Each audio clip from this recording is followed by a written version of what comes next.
जय हिंद साथियों, स्वागत है एक बार फिर से आपका एक नई वीडियो में। और आज हम इस वीडियो में आरपीएफ कांस्टेबल 2025 का पेपर देखेंगे, जो कल का पेपर है 2 मार्च को हुआ था शिफ्ट 1 का। और पेपर के लगभग सभी प्रश्न मौजूद हैं, तो आप लोग एक आइडिया लगा लीजिए। जिनका भी आगे आने वाला पेपर है, आप लोग एक आइडिया लगा लीजिए इन प्रश्नों से कि आपके एग्जाम में ऐसे प्रश्न पूछे जाएंगे, इसी के इर्द गिर्द पूछे जाएंगे, ठीक। और एक एनालिसिस भी कर लीजिए। जैसे हम पहला प्रश्न पूछा गया था, सोनू निगम को 2022 में पद्मश्री पुरस्कार किस क्षेत्र में मिला था।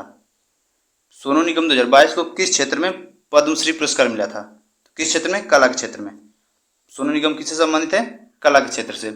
और देखिए, चल रहा है 2025 और पूछा गया क्वेश्चन 2022 का है। ये तो देख सकते हैं आप, आरपीएफ कांस्टेबल में ऐसे ऐसे प्रश्न बन रहे हैं।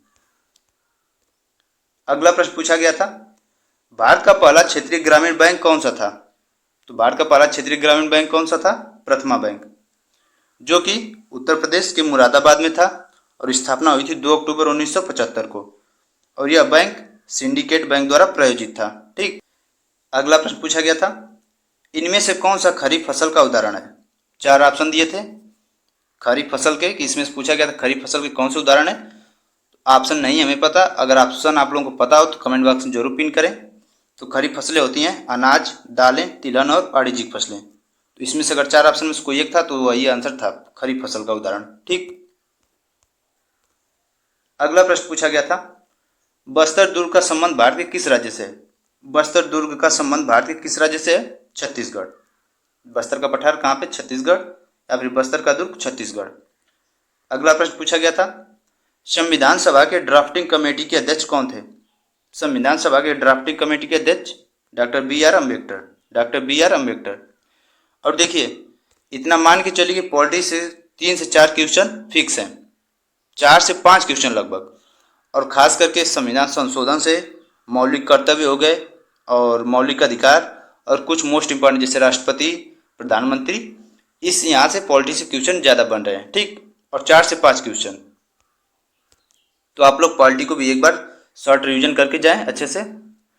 और अगला प्रश्न पूछा गया था, भारतीय संविधान के किस अनुच्छेद के तहत संसद का गठन किया जाता है? तो किसके तहत किया जाता है? अनुच्छेद 79, अनुच्छेद 79 के तहत संसद का गठन। अगला प्रश्न पूछा गया था, भारत में राष्ट्रीय बहुआयामी गरीबी सूचकांक की शुरुआत किस वर्ष हुई थी? राष्ट्रीय बहुआयामी गरीबी सूचकांक की शुरुआत कब हुई थी? 2021 में। अगला प्रश्न पूछा गया था, अल्टीमेट खो खो 2023 का विजेता कौन है? अल्टीमेट 2023 खो खो का विजेता कौन है? तो गुजरात जॉइंट। कौन है? गुजरात जॉइंट्स। अगला प्रश्न, बस्तर दुर्ग का संबंध भारत के किस राज्य से? वही रिपीट क्वेश्चन है, छत्तीसगढ़ में।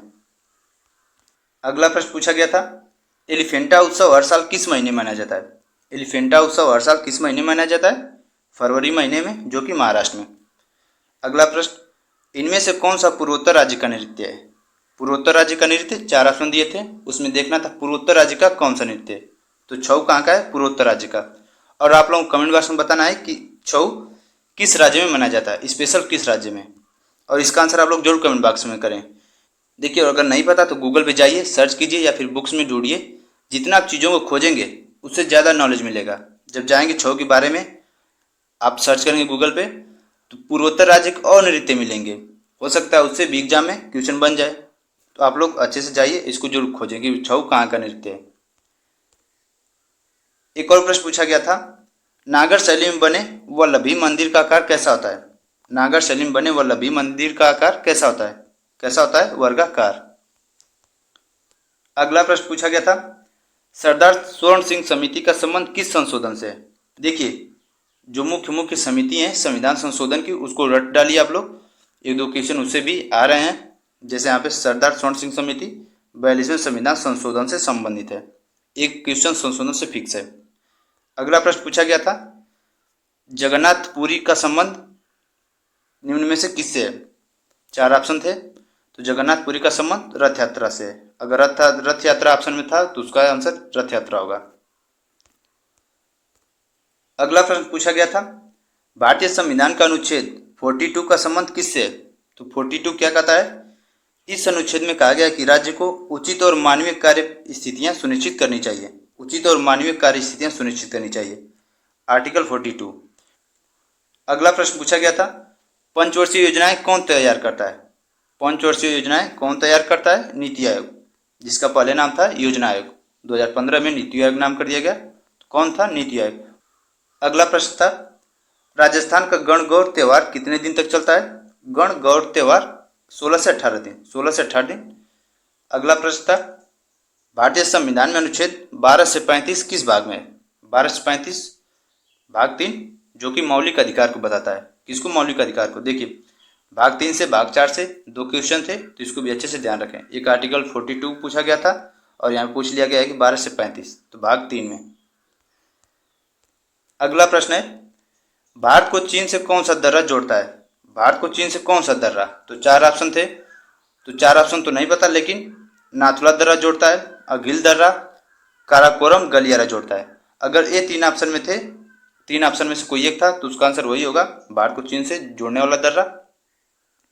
अगला प्रश्न पूछा गया था, हाल ही में भारत और ऑस्ट्रेलिया के बीच कौन सा नंबर का अभ्यास हुआ है?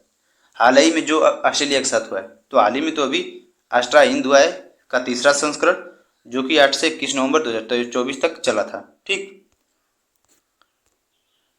अगला प्रश्न पूछा गया था, मालवा का पठार किस नदी के किनारे पर है? मालवा का पठार, ये सभी नदियां हैं जो कि मालवा पठार के किनारे पर हैं, जैसे चंबल, बेतवा, माही, सिप्रा, काली सिंध, पार्वती, गंभीर। तो ये सभी नदियां हैं। अगर इन नदियों में से कोई एक था, तो ऑप्शन नंबर वही सही था। और अगला प्रश्न पूछा गया था, ब्रिटिश के द्वारा दिल्ली पर पुनः कब्जा कब किया गया था? कब किया गया था ब्रिटिशों के द्वारा दिल्ली पर पुनः कब्जा? तो 20 सितंबर 1857 को दिल्ली पर पुनः कब्जा किया गया था, और यह कब्जा 1857 के भारतीय विद्रोह को दबाने के लिए किया गया था। ठीक। तो इन सभी क्वेश्चन से आप एक आइडिया लगाइए, ऐसे क्वेश्चन बनेंगे आपके आरपीएफ कांस्टेबल में। ज़्यादा टफ भी नहीं है, लेकिन है कुछ क्वेश्चन जो कि थोड़े डीप में पूछा गया है। ठीक। जैसे राजस्थान वाला वो गणगौर त्योहार, तो वो तो लगभग सभी को, किसी को नहीं मालूम होगा, लेकिन जो मेन क्वेश्चन है पॉलिटी से और कुछ नृत्य हैं, तो उनको अच्छे से देख लें आप लोग। अगला प्रश्न पूछा गया था, भारत के प्रधानमंत्री के सलाहकार की मृत्यु 69 वर्ष की में हुई थी, वह कौन थे?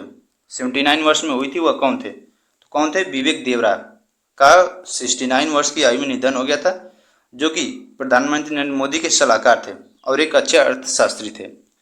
देखिए, फिर पॉलिटिक्स क्वेश्चन पूछ लिया गया था, निम्न में से शिक्षा से संबंधित अनुच्छेद कौन सा है? शिक्षा संबंधित, तो आर्टिकल 21।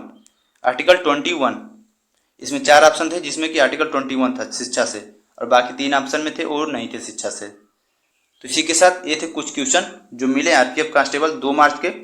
आप इसे एक आइडिया लगा लीजिए, ऐसे ही क्वेश्चन आपके एग्जाम में, आने वाले एग्जाम में बनेंगे। ठीक। तो इसी के साथ वीडियो समाप्त करेंगे। वीडियो में आने के लिए आप लोगों का बहुत बहुत धन्यवाद, और चैनल को सब्सक्राइब जरूर करें और लाइक जरूर करें वीडियो को। और ऐसे ही डेली जो भी एग्जाम होगा आरपीएफ का, सबका एनालिसिस किया जाएगा यहाँ पे।